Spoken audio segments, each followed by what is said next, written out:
Good evening, everyone. My name is Vadim Perlovsky with the Virtual Tasting Society. Welcome. Today, we're excited to welcome the Glen, Scotia distillery.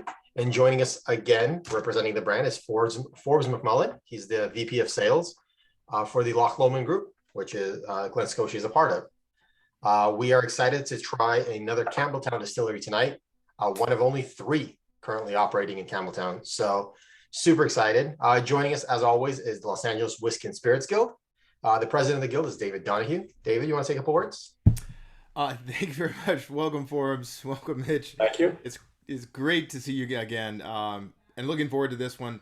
Vadim did a great job kind of laying it out all on Eventbrite, all the different expressions, the tasting notes. I think the bottles are beautiful, the labeling is beautiful, and they sort of how you guys have kind of captured it is really brilliant. Have not had Glen, Scotia. So, as has happened many times during the virtual tasting events that Vadim has been putting a lot of time and energy into to bring it to the guild, this is brand new. So this is really exciting. For folks who have not been here before, welcome. It's great that you're here. Thank you very much for participating in one of our institutions, virtual tastings, and all the work that Vadim does. Thank you, Vadim. Appreciate it. Thank you so much, David. I see a lot of regulars here, a lot of familiar faces. Welcome back. Love seeing you. For anyone who's joining us for the first time, a couple of quick things. We welcome participation. We want you to get nerdy, ask questions, share tasting notes, what have you. Use the chat function as much as you can and want. If you feel comfortable, feel free to unmute yourself and ask a question. Of course, depending on if Forbes is cool with it. Sure. But that said, if you aren't participating or talking, we do ask that you keep yourself on mute so that we don't have background noise and we're not talking over each other when we don't realize it. We've had personal discussions happening in the background before, and we're just trying to avoid that. But other than that, we're here to have fun. We're here to get nerdy. We're here to really learn about this new brand and fall in love with it. Glen Scotia is not a new brand, but it's a new one to me, and I think a lot of us. So without further ado, thank you so much to Mitch for making this possible. You've been a tremendous asset in bringing all these wonderful brands to us, and for bringing Forbes to us. So without further ado, I'm going to hand it over to Forbes. Thank you. Great. Okay. Thanks, Vadim. Great to be back here in front of you guys again tonight. Hopefully, as I mentioned, we'll have no national natural problems like last time, but I'll certainly never forget that one. That was quite an event, and glad it wasn't a serious earthquake. But yeah, tonight, very excited to talk about Glen, Scotia with you guys. As Vadim mentioned, it's part of the Loch Lomond Group portfolio. In addition to the Loch Lomond distillery, we also own the Glen, Scotia distillery. Loch Lomond, as you guys probably recall, is Highlands. And as Vadim mentioned, Glen, Scotia is one of only 3 remaining Campbelltown distilleries.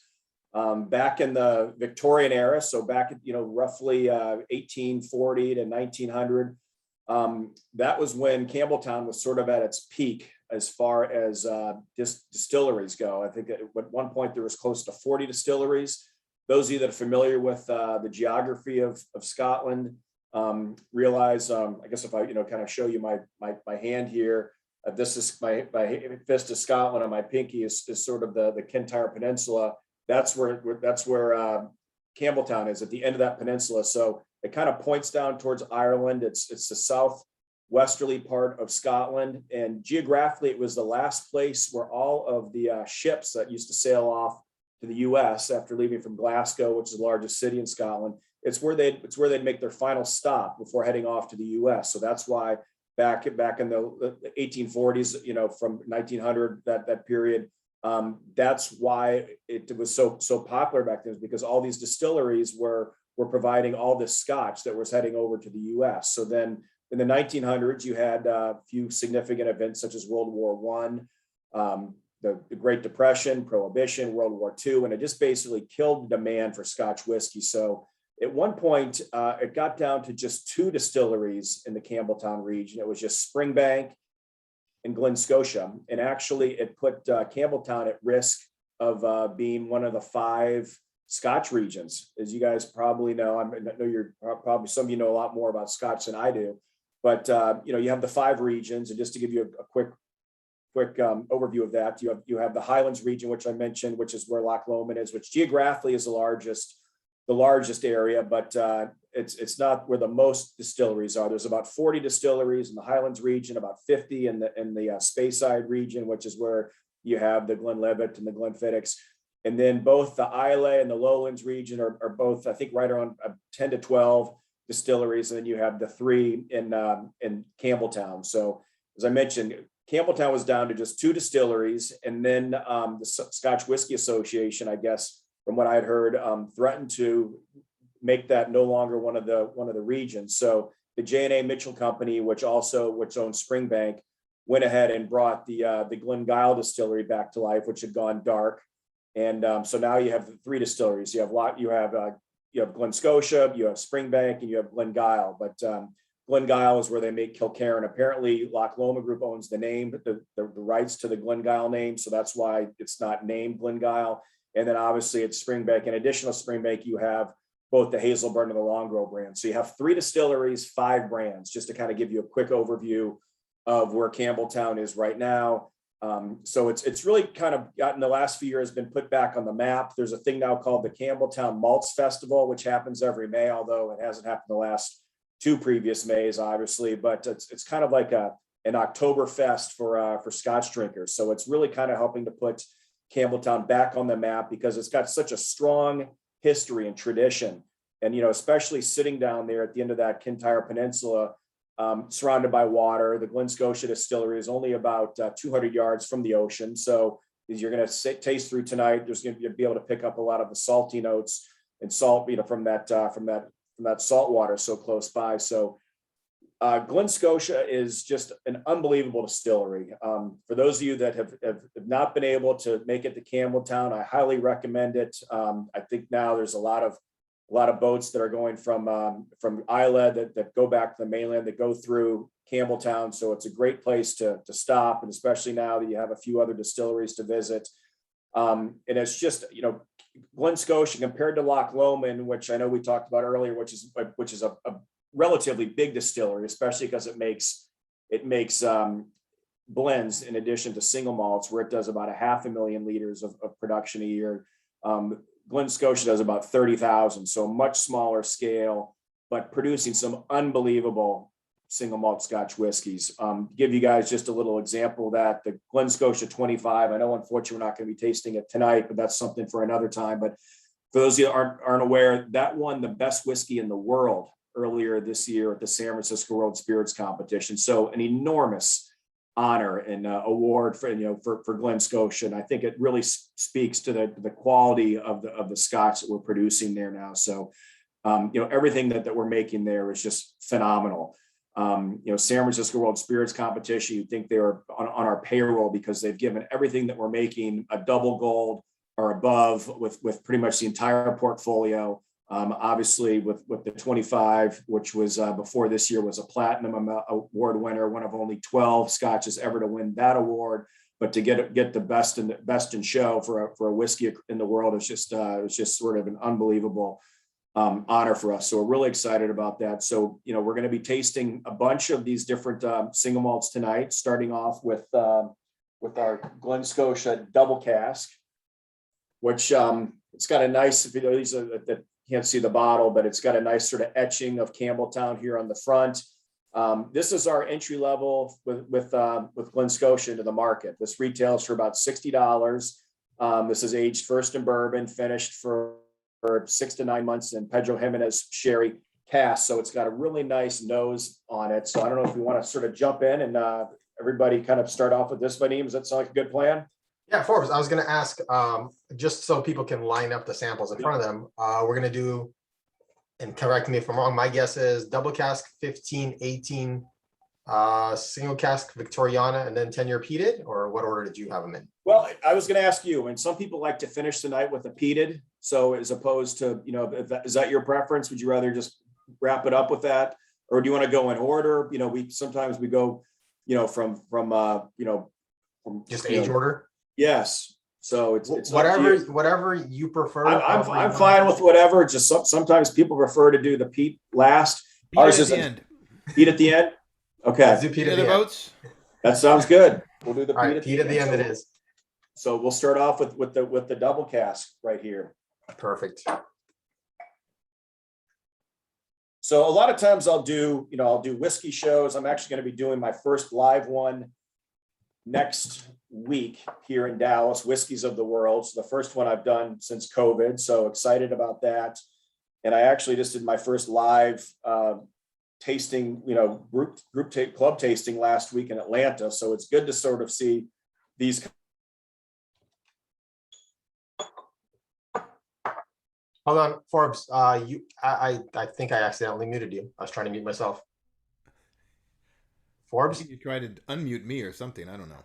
I was trying to do hotkeys, which I failed at. I'm so Okay. sorry about that. Oh, no worries. Can you hear me now? Okay. So I was just saying, I've been, I'm happy to start doing some of these live events. And as I mentioned, this Whiskeys of the World that I'm doing next week, a lot of times, people come in and they'll bring their spouse, their partner, boyfriend, girlfriend, significant other with them. And a lot of these times, these people have never had a single malt whiskey. So they will sort of ask me what I recommend. And this is the perfect, I think, sort of starting point for anybody that wants to do a Scotch whiskey single malt for the first time. If I'm doing a dinner, I'll pair this with dessert because it smells like dessert. If you give this a nice little whiff, you can smell the sort of the caramel, the creme brulee smell to it. It's just got a really nice nose on it. And for somebody that's never tried single malt, this is the perfect entry, as opposed to like maybe the 10-year peated, because some people don't have the best reaction. Peat on the other hand seems to be more of a love-hate relationship, where I think this is very, this is sort of a crowd pleaser across the board. So this is sort of I think a good one, just sort of wet everybody's palate and get the night started.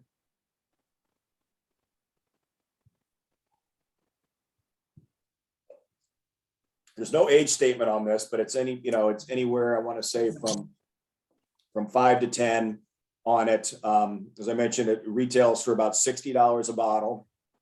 It's sort of comparable like to a Balvenie double. And as I said, it's aged first in bourbon, then it's finished in Pedro Jimenez sherry casks, which is what really gives it that nice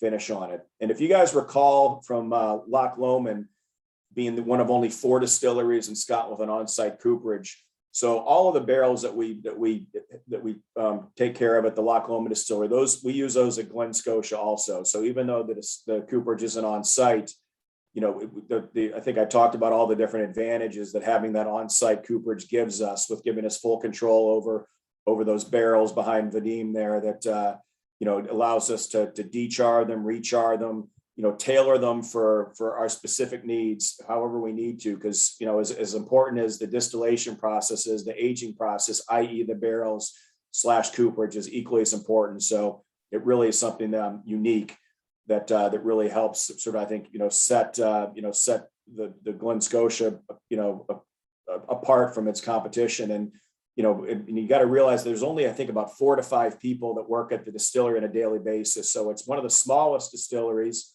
as far as, overall production, and, just one spirit still, one wash still, great visitor center though now, and tasting room.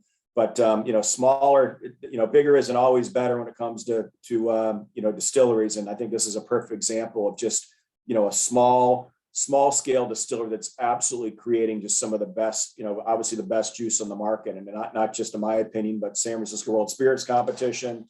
I'm sure you guys are familiar with this guy, Jim Murray. He's another guy that you would think we'd have on our payroll. He just gives us these great reviews, and across the board, our Glen Scotias by age group outweigh all of our competition. So just some great Scotch whiskey being produced here at Glen Scotia, without a question. So what do you guys think about this? I really love that your entry is at 46. Yes. I really respect that. We're doing a blind tasting, and I was trying to throw in a Scotch to trip people up, but I wanted to be an entry level. Yeah. And I was having a hard time finding an entry level 46%er, because a lot of like the stuff that's major, like well known and number 1 and number 2 bestsellers in the world, their entry 12-year-old is all at 40. Right. So well, everything we're to be tasting tonight is 46 and above. And non-chill filtered, I'm guessing. Non-chill filtered across the board. Yep. So that's one of the things, with being at 46% ABV, you don't have to do chill filtration. Absolutely. Yeah, Jane pointed out that she's getting a hint of smoke, which I could totally see. Just a little wisp. Just on the nose.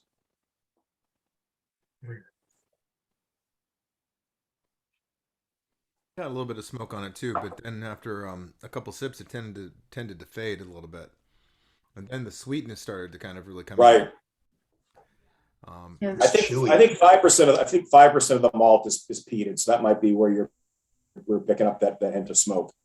Yeah, I like the mouthfeel on it, which I love the fact that you're not chill filtering these so that you can kind of enjoy Right. it.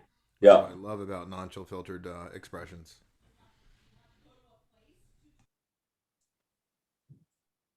And just in case everybody is not up to speed on chill filtration, what what a lot of scotches do that are not 46, at least lower proof, like a 80 proof, 86 proof. If you put ice in that and it hasn't been chill filtered, it will cloud it up. So the chill filtration process is chilling the scotch down to about 0 Celsius and filtering out all those fatty acids, proteins, esters, those ingredients that will cloud up a scotch when it gets down to that 0 degrees Celsius temperature. But also, these are great ingredients, natural ingredients that really make a scotch a scotch. So you really don't want to be filtering like these great ingredients out. So I prefer certainly non-chill filtered, and that's one of the great benefits of being the higher proof of this. You don't have to, and still can put ice in it if you want to, and it doesn't cloud up.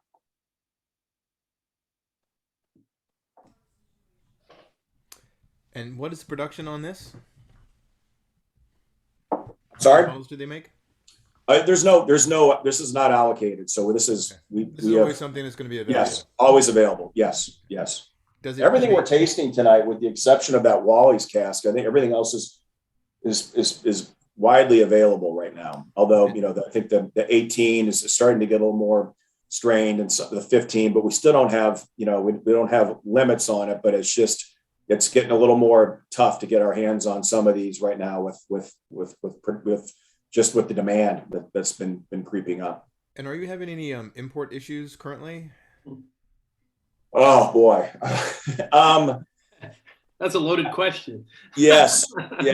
I mean, everybody, I'm sure anybody watching the news right now sees what's happening. The good news is that this stuff isn't coming into Long Beach, where you guys have, what I read today, over 100 container ships out there floating around. I remember, Mitch, back in June when I visited you, there was a few, but it's a lot worse now. But I mean, we're having certainly some major delays, and it's kind of a combination of a few things. With Brexit going into effect the first of the year, that's created some problems where a lot of the container ships now they're not going straight from the UK to the US anymore. They're going through a lot of different ports and that are part of the EU. So they're getting kind of caught up in Rotterdam and Hamburg and other places, Antwerp and Le Havre in France. So things are just taking a lot longer, where it used to just be 2 weeks pretty much standard from the UK to the New York, which is where a lot of this comes into New York.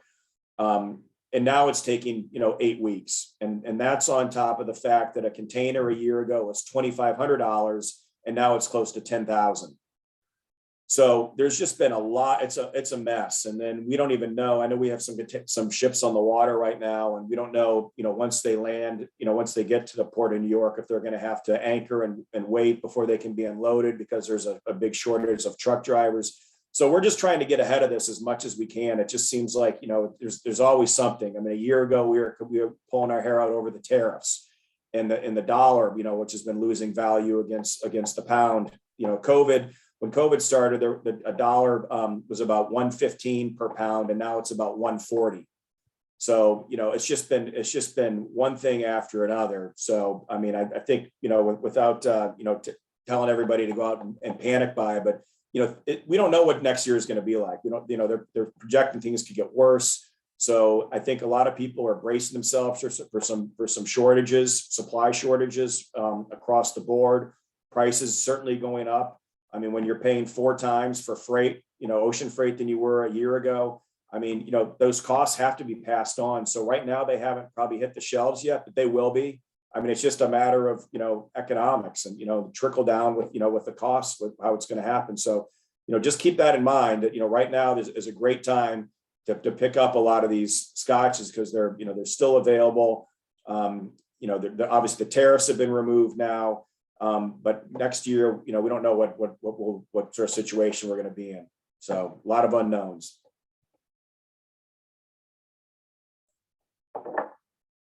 Absolutely. This has a lot of depth in it. Yes. It's all over the place. It's not just like a one note. The more you sip it, and yeah, I tend to be a little bit sensitive to peat, so I can definitely taste if it is that 5%, I can definitely taste it there, especially in the finish. Kind of that lingering, a little bit earthiness in a nice way. Yes. Nice way for sure. And like the nose on it's great. I mean, it's just like I said, if it's just a really nice,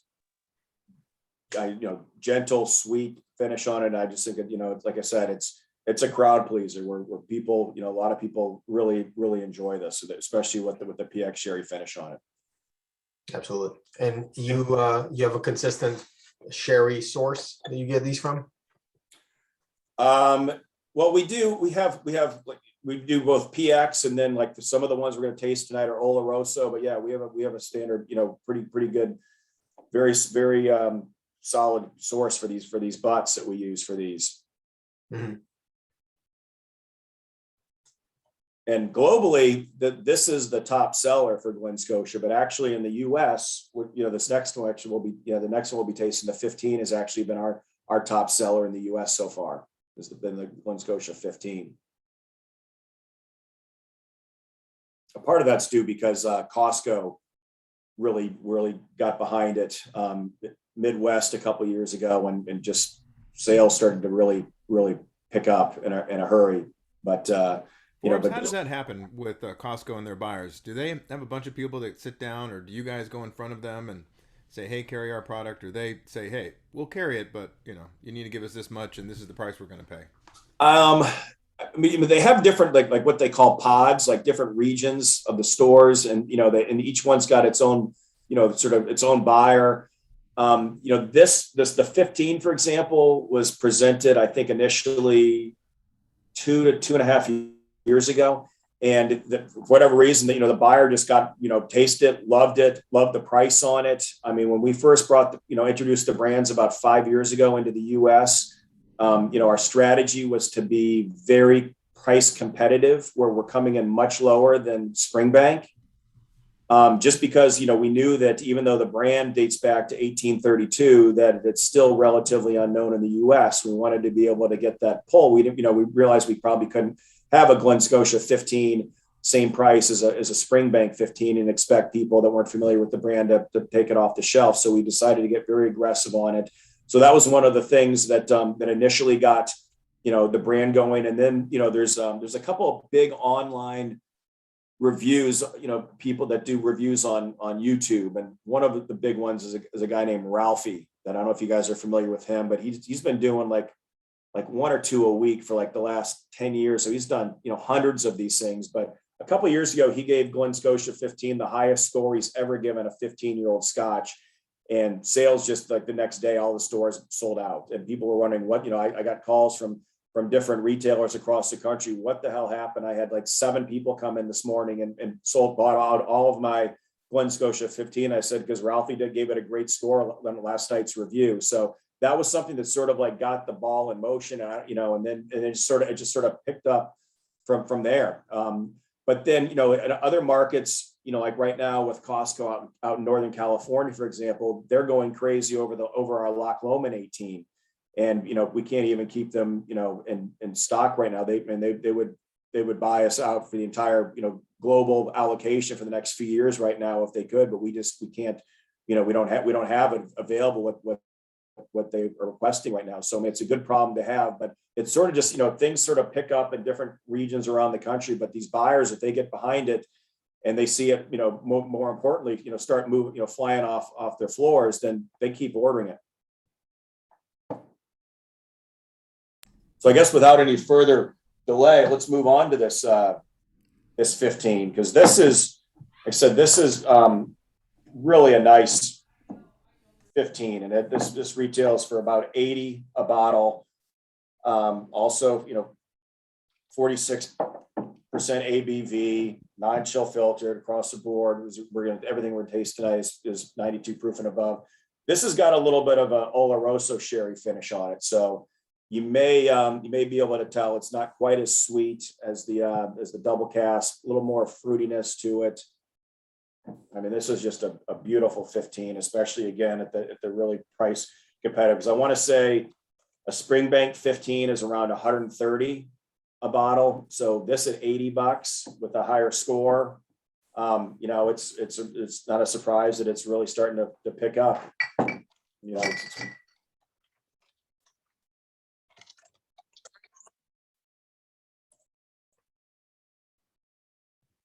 So what barrels is this in? This is also bourbon, then finished in Oloroso sherry. Oloroso. So the first one was PX. This one's Oloroso. Yeah, this is Oloroso. And how long do you finish for? 6 to 9 months. 6 to 9 months. Okay. How big are your batches? Because obviously this is batched together. I want to say I think that we probably do.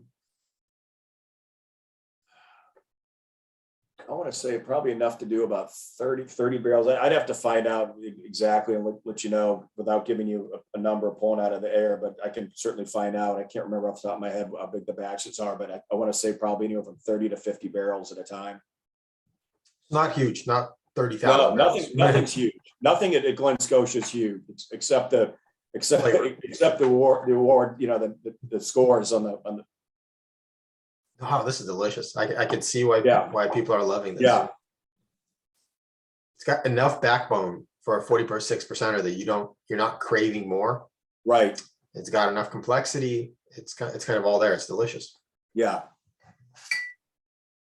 And a lot less, for my palate, a lot less of the peatiness on the finish as compared to the double cask, which Definitely. I like. Right.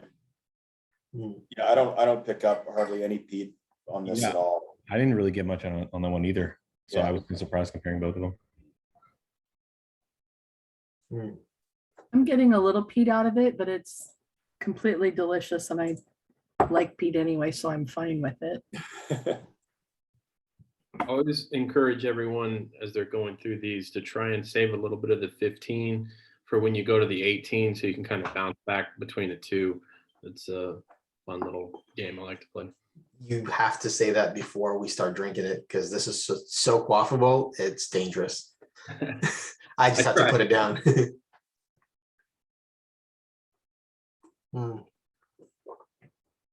Fantastic. Yeah, it really is amazing. So do you guys have like unique stills or any kind of We just, like I said, it's just one spirit still, one wash still. It's a traditional swan neck still that we have there. I know we switched. I guess it's been a couple of years ago. I remember seeing that some pictures that we were replacing it. The one that was there had been there for a very long time, but it's just a matter, I think, I think it's just the craftiness of it, and just having the small batches, just a few people that are there, and really just not having the mass production where really people are on top, really there, watching every single step along the way with this. And what's really interesting is so much of the distillery, where the still, like I said, was replaced, but so much of it is still a lot of it is really old, or not all original, but certainly some very traditional machinery there that this distillery. I mean, it certainly is not advanced like some of the other distilleries I've been to, but I think that's one of the reasons why it's just producing just this unbelievable juice. It's just it's sort of just a magical place in my opinion. Every time I go there, I'm just blown away with how everything is done, and just the actual the care that goes into everything. And Ian McAllister is our master distiller there, and you know, he's lived his entire life in Campbelltown, this little teeny town of just probably a couple thousand people, and it's just a really, really special place. And like I said, I mean, and now having the title of the home to the world's best whiskey is really just put this place on the map in a hurry, you know. And I know that as soon as, you know, all the travel restrictions are lifted, then this place is going to be, you know, way up on people's priority lists of distillery visits. So it's going to be exciting to see that happening from here on out. Definitely. I was going to ask about Ian, but you already mentioned him. He's kind of a legend. He's awesome. Yes. Do you so you said you use the same cooperage as you do for Loch Lomond? You Yes. don't malt on site or anything, right? You No, just we don't. purchase. We don't. Okay. Right. Yeah, I want to say, I think he said he buys all of his malts from all of his barley from like sort of northeast region of Scotland called Aberdeenshire. I think that's what he mentioned. So that's where he sources all of his barley from. Makes sense.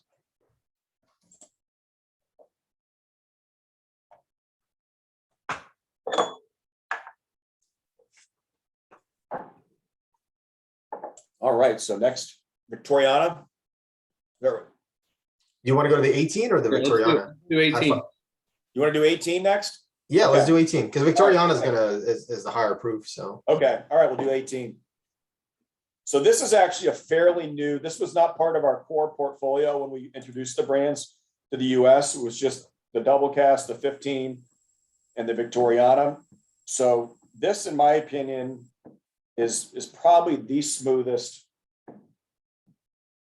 single malt I've ever tasted. I mean, this is, you know, this also, like the 15 is also an Oloroso finish on it. It just, obviously you can tell it's got the extra 3 years on it, which I certainly can tell. I'm sure you guys can as well.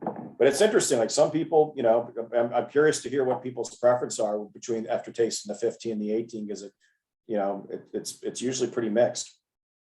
so the 18 is essentially the 15 with just 3 more years in ex-bourbon. Pretty much, yes. Yeah. But the finishing in the Oloroso is the same? Yes. Okay. If I didn't mix my glasses up, the 18 is ridiculously more smoother. Yes, it is. That's It's what just I'm kinda saying. like, wait, really? Exactly.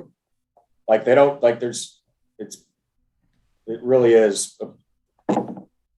Poll time.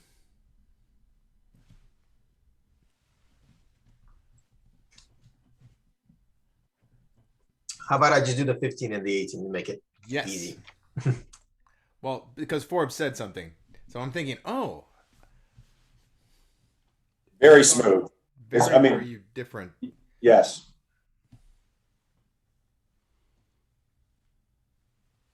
It's kind of went And through. this I want to say now retails what, Mitch, about 130 a bottle?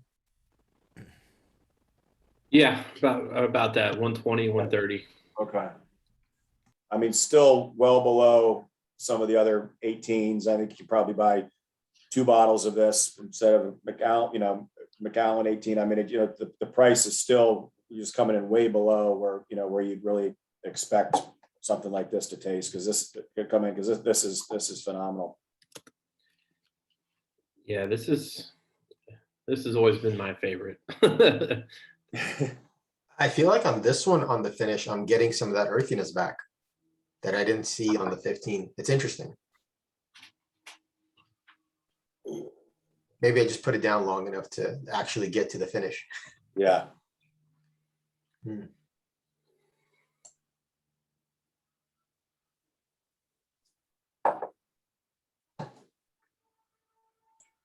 The poll is up, so if you haven't voted, please vote. Or if you're away from your computer because you're watching the Dodgers, try and get your rally towel going so they can actually score something, because it's now 5-2. And and bottom of the 7th. So come back, do the polls, Yeah. then you can go and grit your teeth. I'm just here for the whiskey.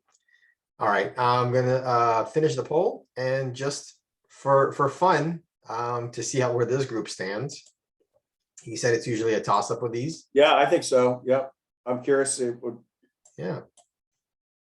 for us at the moment. The group Okay. leans towards the 18 by quite a bit. 64% chose the 18, 36 chose the 15. It's awesome. Yeah. Expensive pallets, y'all. Yes, I know. Very, very, definitely very sophisticated.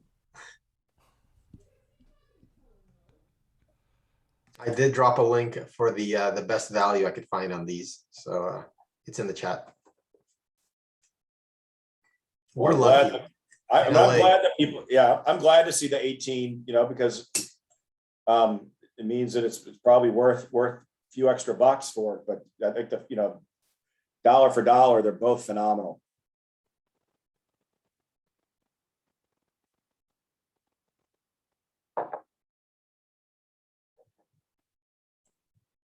I can sit here and just nose this all night. Mhm.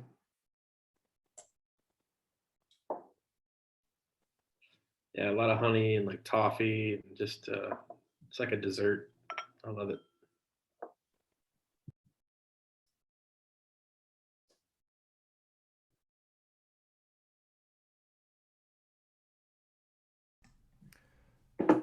So the company buying the distillery was a very good move. So Forbes, everybody's happy with their investments. Yes, well, it was absolutely. I mean, and that was one of the things, is that the previous owner, the gentleman that owned the distilleries before Loch Lomond Group bought them out.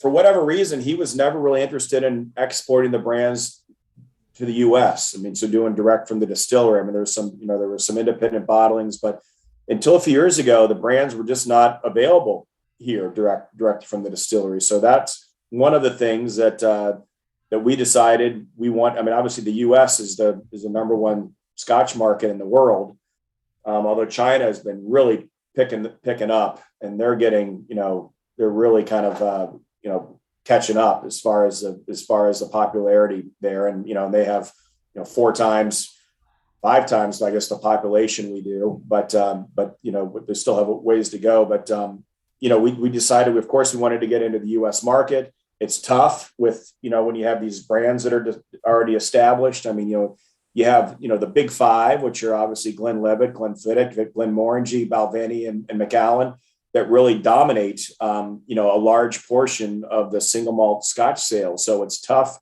to kind of certainly break into those, but we are well on our way with Loch Lomond, and to breaking into the top 10 just a few years into it. And then Glen Scotia is just because it's a smaller production.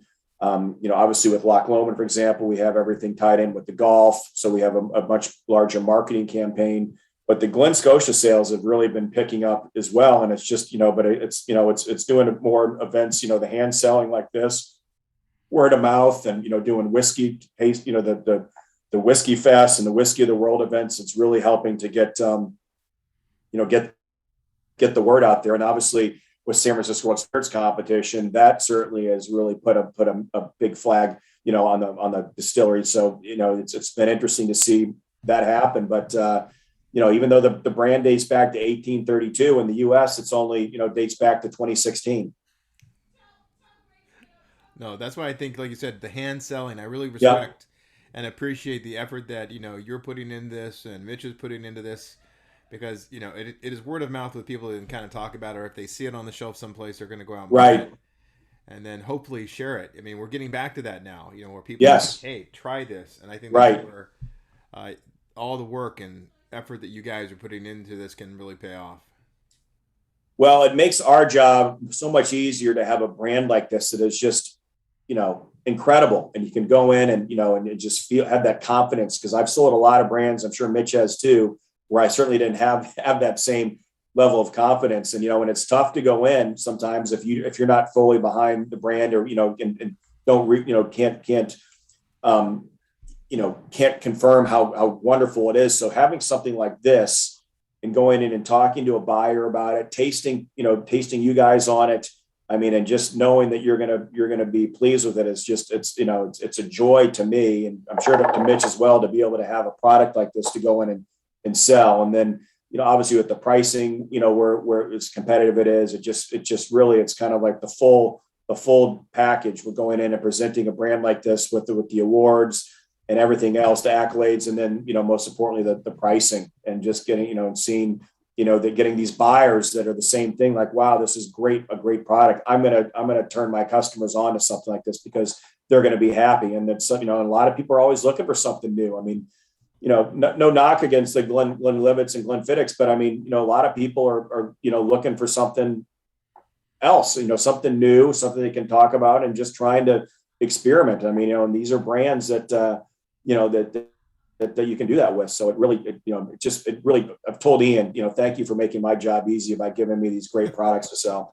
Right. Exactly. I'm with you 100%, Forbes. I absolutely love selling this brand. Yeah. So next we're going to go, speaking of Ian, we're going to do, and our master blender, Michael Henry, we're going to move on to the Victoriana. So as I was talking a little bit earlier about Campbelltown and its history during that Victorian era, and those of you that aren't familiar with the crown, or your British monarchy, may not know that up until a few years ago, until Queen Elizabeth surpassed Queen Victoria, that Victoria was the longest reigning monarch. I want to say roughly 1840 to like 1903. So she had a 63-year reign. So whenever you hear that term Victorian era, that's the age to which is being referred, that 1840 to roughly 1900, that 60-year span. So that's really, as I mentioned earlier, is when Campbelltown was at its peak with with close to 40 distilleries, churning out all that scotch. So this Victoriana is a throwback to that style. So this is what you could have expected, 150 years ago, going into a Scottish pub. So this is really kind of like our master blender, his masterpiece. Michael Henry, he goes in and and hand selects these, by tasting them. So there's no age statement on it per se, but I think you mentioned on average it's anywhere, it starts at about 13 and goes all the way up into the mid 20s. But so this is something that he just knows his tastes, and he doesn't want to be have any sort of constraints on age statements on it. So it gives him sort of full reign to go in and put whatever he wants to, regardless of age. But what's really unique about this is how it's finished. And this also is finished in a PX sherry, but it's aged in a cask, which we kind of have, as I mentioned with our cooperage, we have this machine that dechars all of the barrels. So it's like a little telephone booth, and it's got this Brillo pad, these Brillo pads there that scrubs off all the remaining char, and then we rechar it. It basically goes down and with a big flamethrower. And obviously there's different levels. I want to say anywhere from like 1 to 5. So this is our number 5, darkest, heaviest char that we have on. These are aged in. Some people refer to it as the alligator char because the inside of the barrel looks like alligator skin. It's rough, it's dark.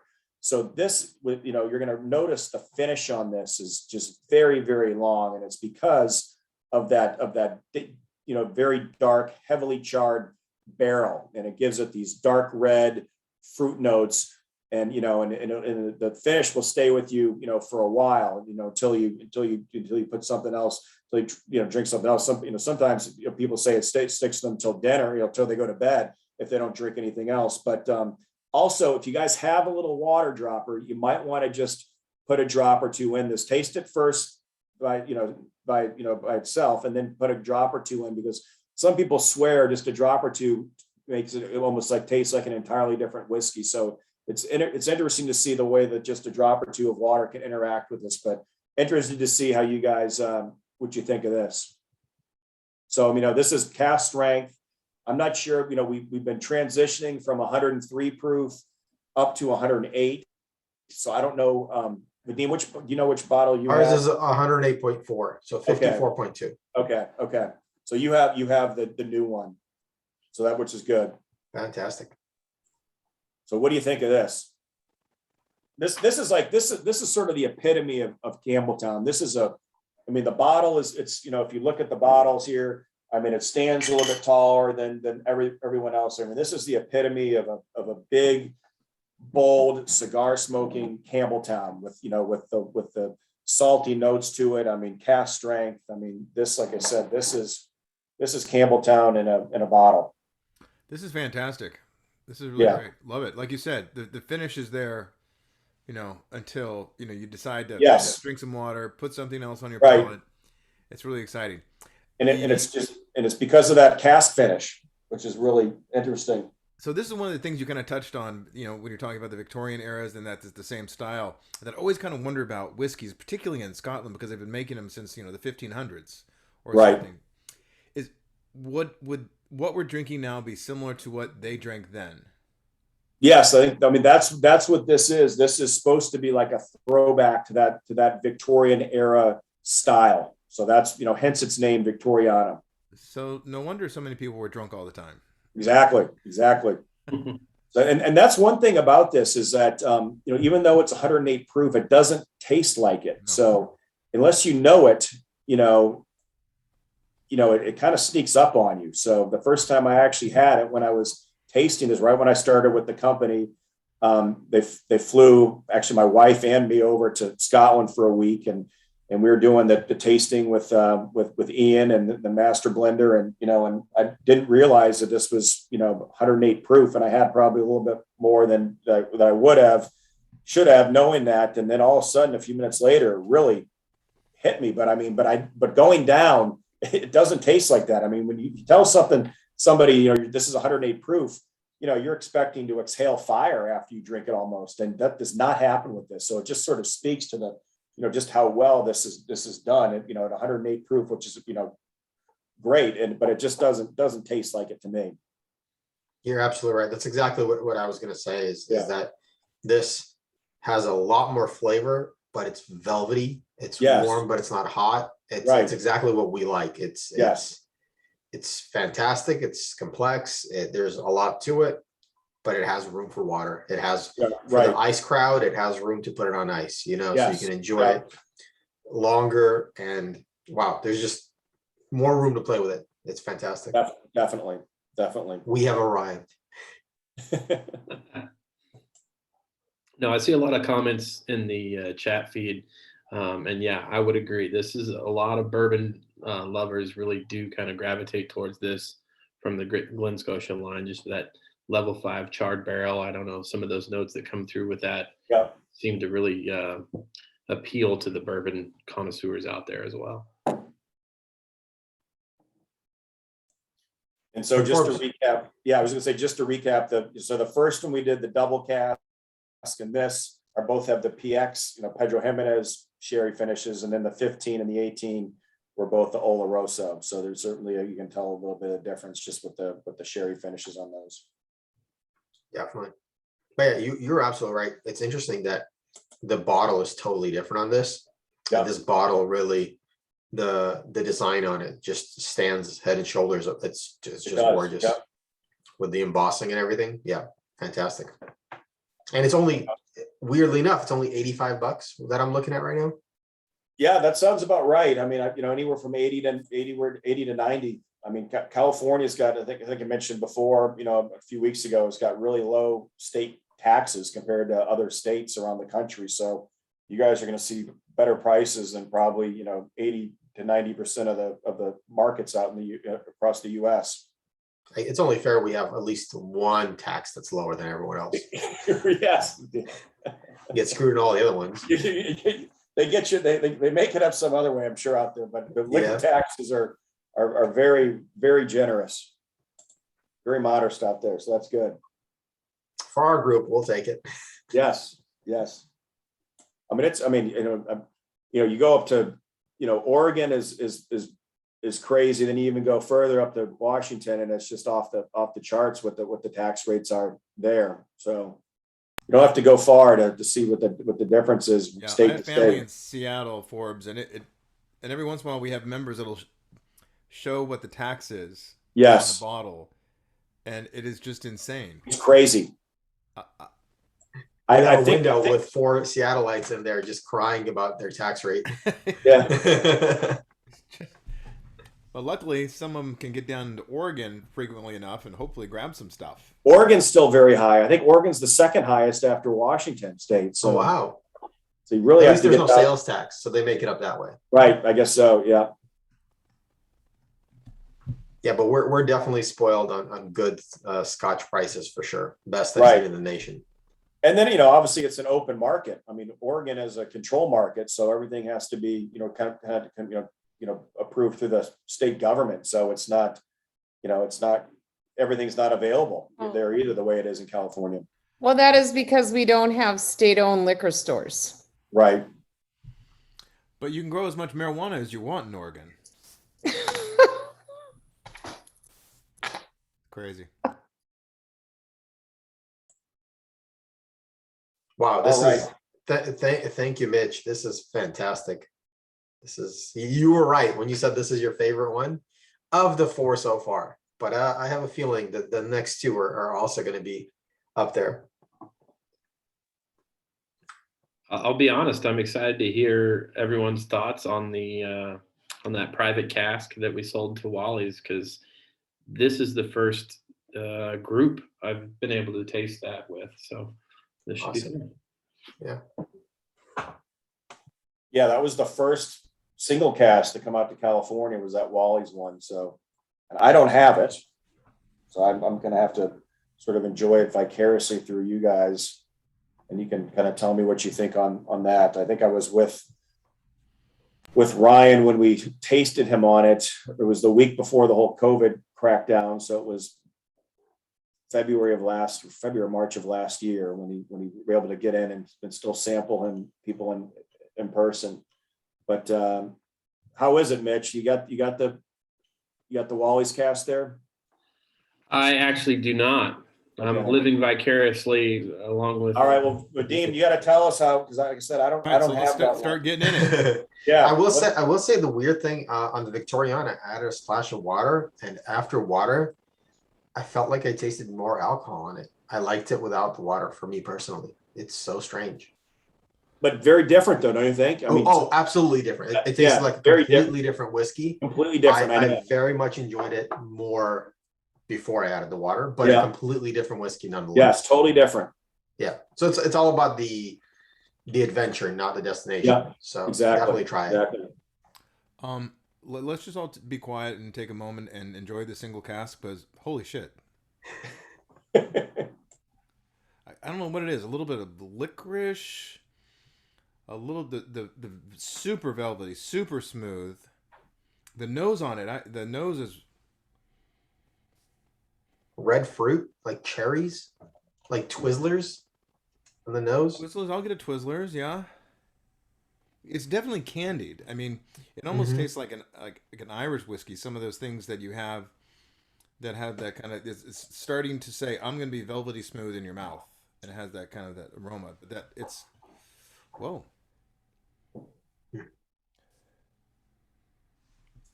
Does Anna have this one? She does. Everyone's got this in their kit for sure. And how many kits did Anna, Adam, Nellie, and Phil get? 2 kits. Excellent. Okay, good. Yeah, there's no way they're going to be able to split an ounce between 4 of them.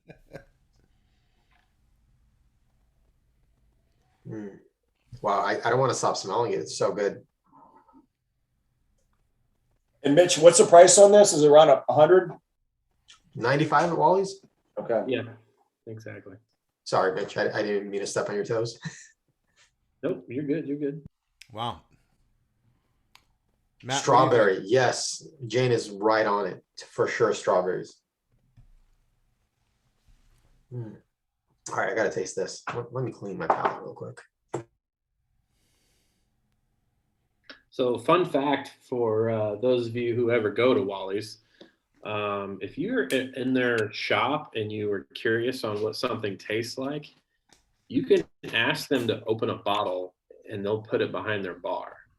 So if you fall in love with this bottle and you are in the neighborhood and just want a dram of it, you can always pop in and have one at their bar, and obviously they've got the bottles available as well. So it's kind of a fun little inside scoop for you. Yes.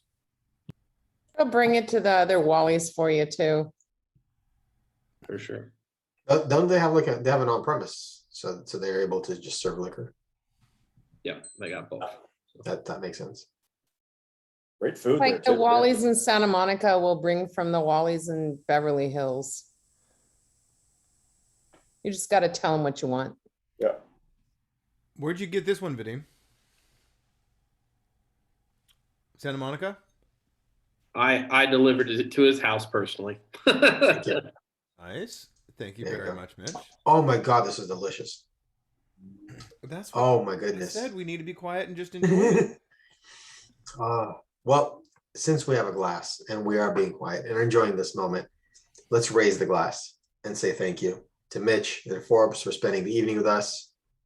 Everyone Yes. got a little something in their glass. Kevin, come back on. Natalie, come on. Yeah, Kevin, come on. Lisa. Oh, Yeah, Mitch, Brian's here. Mitch, how are they doing with inventory on this? How many, any idea how many bottles left? Do you have the picture yet, Vadim? I'm working on it. I'm letting people log back in. Oh, good. Mitch There's checking Jason. inventory. There we go. We got people coming back. There we go. There we go. Excellent. Some of us don't like going on camera. You look great. Come on, everyone. All right, Michael, grab a glass, raise it up, look right at your camera and smile. So thank you so much, Mitch, Forbes, and Glen, Scotia. Cheers. Yes. Cheers.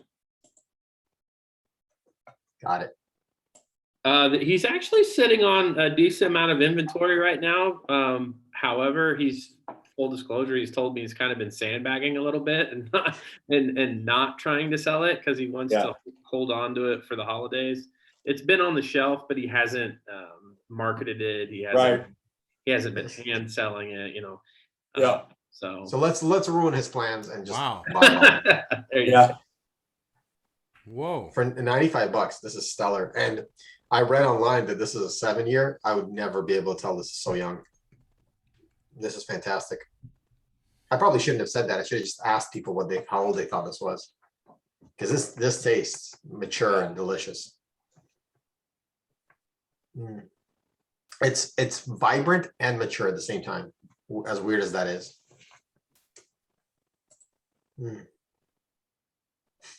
While you guys are enjoying that, just a little heads up. Tomorrow night in downtown LA, we've got a Whiskey and Barrel Night, which is the new name for Whiskey Live at the Majestic. I'll be there, so pouring. I'll see you there. All right, awesome. I'll be pouring. I'll be there too. In Glen, Scotia. So if we need to revisit anything, come and see me. A lot of good stuff there. So looking forward to the event. That'll be. Will you have the Wally's bottle? I will not, unfortunately, but I will have some other really good stuff. So come by, say hi. I'd love to meet some of you face to face. This will be my first live event in well over a year, so I'm pretty looking forward to it. Well, I'll come by and say hi, even if you don't have the Wally's bottle, Brian. Mr. Glen, Scotia.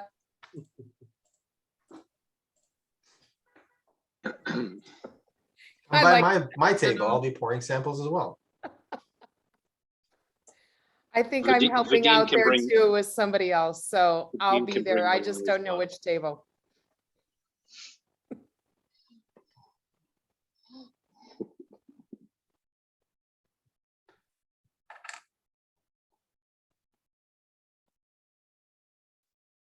Well, the only problem with these last two that we're tasting is that there's the limited availability. Everything, you know, with obviously the Wally's cask, there's only so much, and then same with this 10-year peated that we're gonna do next. We're gonna be transitioning that to a 10-year but unpeated.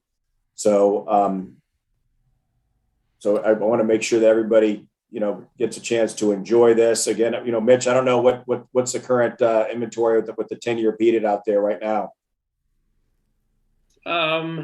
You know what? Let me double check that, and I'll let you know.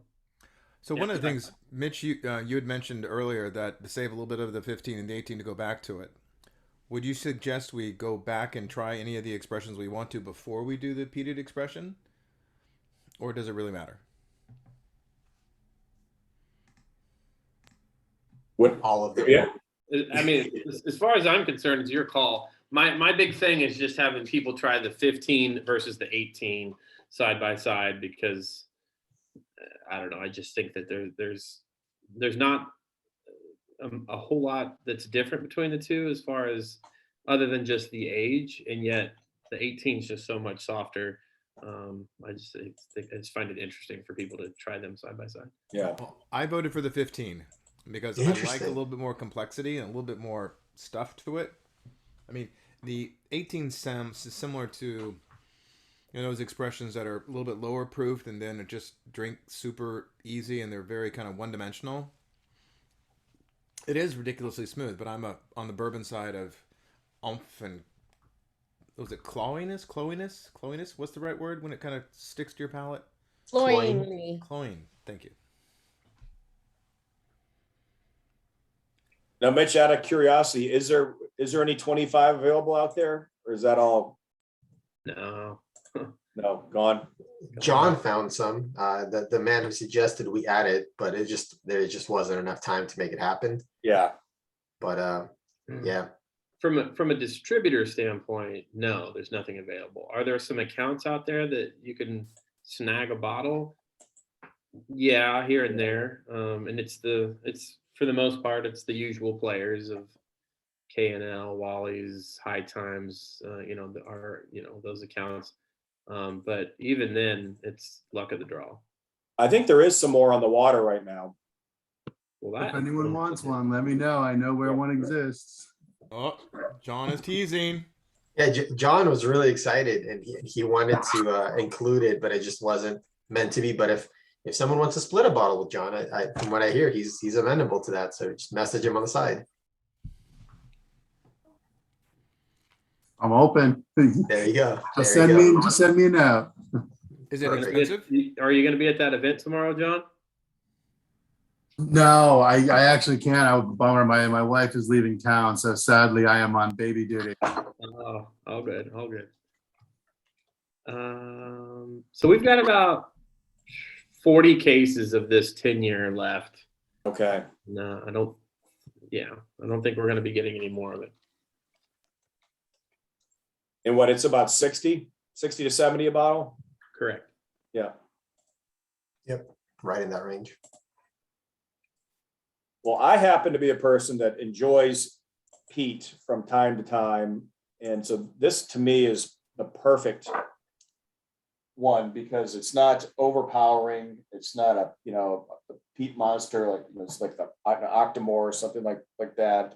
I want to say I think this is like 55 ppm. I think what Ian told me. But to me, this is the perfect balance of I think sort of Campbelltown and peat. So I really enjoy this one. So I'll be curious to see what everyone else's reaction on this is as well. You can see, I mean, in the bottle, it's certainly the lightest color of anyone we've tasted tonight by far. So it's, that's certainly something that I noticed with it. But Do you know if this is Isla Peat or Highland Peat? I think Isla. Isla, okay. Is that really? If it was the East Coast or the West Coast? Totally kidding.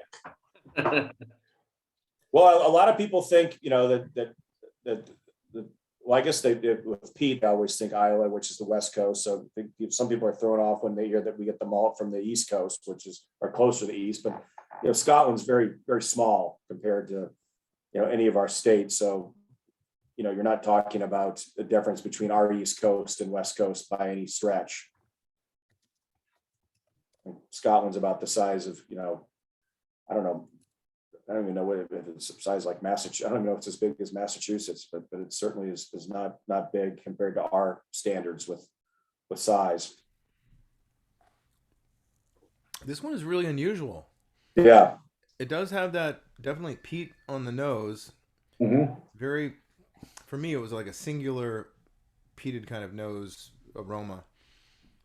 Really sort of hid the subtleness that the mouthfeel had. It was smooth, easy, got a little bit of the peat, but then it got opened up with some really beautiful sweetness. Yeah. I'm really glad we saved this for last because the peat is pretty. Mitch swears that it's very subtle, but the peat's pronounced on this. What to tell you? I remember pouring this and I was like, okay, I can tell this is peated for sure. I mean, it's actually, to me, it's kind of subtle. I don't know about everyone else, but to Vadim, clearly it's. Yeah, but you chew peat instead of tobacco, so like you don't count. I just think when you put this up, like, I remember, have you guys ever heard of, what is it? The peat meeting that you guys have out there in Southern California? Yep. So I remember Oh, doing yeah. that. I remember Yep. doing that a few years ago and tasting this against some of the other peat ones that were out there. And this didn't even like register as peat compared to some of the other ones I tasted. So it's all Nope. relative. Obviously tonight, this is the only one we're doing with any peat, but if you put this against some really, really, heavily peated, like I said, like an Octomore or an Ardbeg, something like in that scale, this doesn't even really show up on some people's radar. So I mean, Definitely. It's it all depends relative. on what their PPM is. I Right. mean, Mitch, what's your PPM on this? I think I said it's like 55 or 60. So, what's Yeah, I mean, yeah. it registers on there. I mean, Yeah. it's there right. It's there for sure. It's definitely there. for sure. Yeah. And especially tonight when we haven't tasted anything else, Pete. I mean, there's no question it's there. It's And there. on the nose, but there was some stuff at the peat meeting I couldn't handle. I mean, when you're doing a Port Charlotte or something, if I start with a Port Charlotte or some Taliskers, it's gonna blow my Yeah. palate and I'm done. Yeah. I can't do anything else. And so when I do something like that, I mean, peat and meeting is there because it's all about peat. So, and I'm going to tell you, Port Charlotte is one of my favorite peat, and I'm a peat girl. So, Yes, that's nice, Alyssa. I really like this. The sweetness on the front of the palate is what's kind of striking to me on the peated expression. I yeah, didn't think it was going to have that much kind of the way it just opened up right in your mouth and just was like, oh, and then it kind of it not tailed off, but a nice sort of trailed into the rest of the flavors. I was not left with a lot. I don't think you can feel it on here. I don't I think was you not can left with feel a lot it. of peat or smoke or anything like a Lagavulin 16, which I love and adore. That one you really feel like the campfire is still in your mouth. But not this one. I had to ask. That's why I had to ask what your PPM was on this because I didn't really feel it, but I love it. But I'm a peat girl. Yeah. I'm gonna put peated, and I'm loud about it. Sorry. I'm just looking at the chat over here. I want to say it looks like Matt had mentioned the festival edition, the Bordeaux Festival edition. I know Forbes had briefly mentioned the festival edition from Glen, Scotia earlier. So every year we do an annual release in conjunction with the festival edition, and this year's was the Bordeaux cast finish. I want to say year before last. Obviously last year, I don't think they did one because of COVID, but the year before last was a port finish, a tawny port finish. And those items have been just a huge success on the West Coast, especially. K&L has gotten their hands in the cookie jar on those big time. And I see in the comment section that you said, yeah, K&L still has a good amount of it. Well, they do, but they also push to get like 90% of everything we got allocated for the entire state. So they are kind of the gatekeepers for that right now. But if you have a chance to try those or pick up a bottle, I would highly encourage that because it's pretty special. We like that they do that. You like it? Yeah, because they're in LA. Well, yeah, for sure. And I will say I've bought bottles from them and had them shipped, and they're very, one click to buy and shows up at your door. They're not crazy overpriced. They're mostly MSRPs. They are very, very competitive on pricing on Yeah. everything. I feel like so, and I think David OG's got one of the best palates that I've ever known. So, David, when you buy that Glen Scotia 27 that they have on their site, let us know. We'll come over and drink it.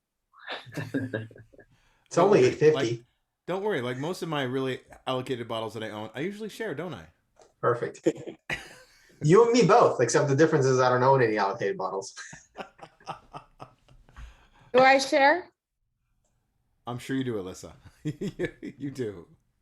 I mean, same here, you know? Why If you don't want- If you want Vadim, some, why don't whatever you you just want. buy that 27-year-old and we'll just do a tasting of that and do it among everyone.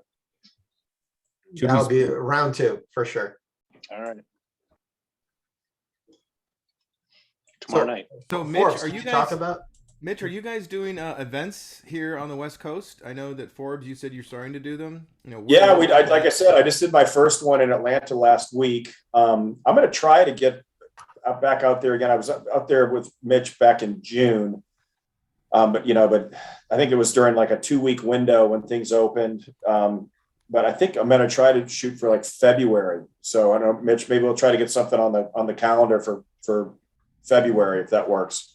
Or if Yeah. there's something in 2022 where you're going to be out and you can kind of come to a dinner event. We that's- venue we're trying to develop that has the capabilities to hold 75 to 200 people real easily. Okay. Yeah. I mean, like maybe we'll try to like if February sounds like a good time. Let's try to get something on the books for Feb. It'll be here before we know it, after the holidays. Yeah.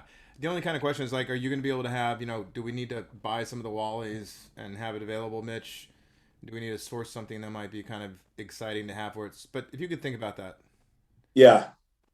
okay, yeah, Limited stuff, better to source it now because once it's gone, it's gone. But yeah, Right.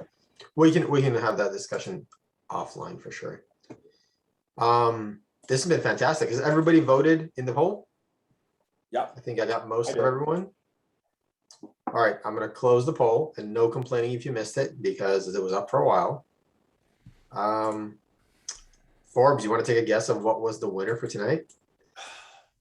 Well, I know what I picked. I really love the Victoriana, but the 18 is a very close second for me. But just for me, the whole thing with that with the finish on the cask and I think the Victoriana for me. But I'm guessing maybe the 18. Okay, so you're gonna lock it in at 18. That's your final. I'm going to say from my vote was the Victoriana, but I'm guessing the group is the 18. Okay, Mitch, you want to take a guess? I'm gonna say Victoriana will win, but I'm gonna say that it's gonna be pretty well distributed. Like it's gonna be a little love in all categories. How's that? Well, it sounds like the Wally's cask, although I can't. Oh, I forget about that. That sounds like it was Piper too. I just can't. Yeah. Yeah, judge that one. You didn't taste it. Yeah, we'll have taste to it, get you yeah. both samples Right. of that because it was so good. Yeah, you picked it up right at the end. Here's the poll results. Wally's took it Okay. by a margin. It was 39% for Wally's. So 7 votes for Wally's, 3 votes for Peated and 18-year, which fantastic. 2 for Victoriana, but I think Victoriana was head to head with Wally's. So and people tipped over to Wally's. Yeah. They're both cast strength. I think if we Right. didn't put Wally's, Victoriana would have won it by a landslide, which is exactly where you both were. 18-year got 3 votes. Double cast got 2, which is awesome. Your entry got a couple of votes, and then the 15-year even got a vote as well. So Mitch got it right on the nail. Yeah. Nail on the head. Distribution all over the chart. Not a bad one in the lineup. Right. So, No dogs in the house. No, Exactly. exceptional lineup. except Mitch's dog. Yes. That's Yeah, right. that's right. That's right. What was the ABV on the Wally's? We're looking at 54.6. Okay, so right, same as Victoriana. We're Yeah. real close. Yeah. And the price point's right up there as well. Like there's the dog. Who let the dogs out? Yeah. Right. Yeah, Right. 55 around that 55 is just for my palate, it's the sweet Yeah. spot. I know we have a lot of people here who like things between 60 and 70. I like to drink it neat and 55-ish. 50 to 55 is kind of Yeah. the perfect sweet spot for me personally, but everybody's palate's different, of course. So This- Jamshi just mentioned that he liked these scotches. I'd be interested to know what you thought, because you have a very critical palate. Well, this was excellent, and especially the the single cask. I think it just took it over the top. So no doubt, I voted for that single cask, Yes. and now I might have to go and find it. You know, Which would be a Fairly easy to find. I shared the link in the chat. There's only one place that has it. I nice see, remedy. I see some action in the chat. People already ordering bottles online. So that is amazing. Thank you guys so much. Yeah. No, we tend to do that. Love it. Yeah, and it's been really great. And Forbes, thank you for staying up late. I know it's a 2-hour difference. Absolutely. Great seeing you guys virtually, but I really look forward to hopefully seeing you live in a few months now that things are starting to open up again. Definitely. Yeah. We are Vadim and Mitch will talk and you guys will talk, but we do have some opportunities that are opening up. Great. We I mean, definitely really this like is- to do it. I mean, luckily we've had this resource to be able to do these last couple of years, but certainly you can't ever replace, the person, the in-person, being able to share a dram and so forth. So I couldn't imagine, getting through the last 18 months without having this as an option. It's been great. And certainly sometimes it's great, especially when you wrap these things up and you don't have to drive home and you're just, Amen. a few feet away from your bed. So that's also nice. But certainly I think, miss the sort of, in-person interactions, I guess. So I'm looking forward to kind of doing that. And it was just sort of a good, it was just reminded me last week with the one in Atlanta, just how much I have missed getting out and, seeing people and, shaking hands, that sort of thing. So Absolutely. look forward to it. Yeah, definitely. And we look forward to seeing you here on the Best Coast. Yes. Joining Mitch and hanging out with us. But with that said, we want to thank you both for being here. Thanks to the group for joining us tonight. Yes. Couldn't have done it without you. Cheers to everyone. And, Okay. not kick anyone off. You can hang out, but we will hit stop and just chill. Okay. Thanks, everybody. All right. Cheers. bye bye. Yep. Bye. Bye. Appreciate it.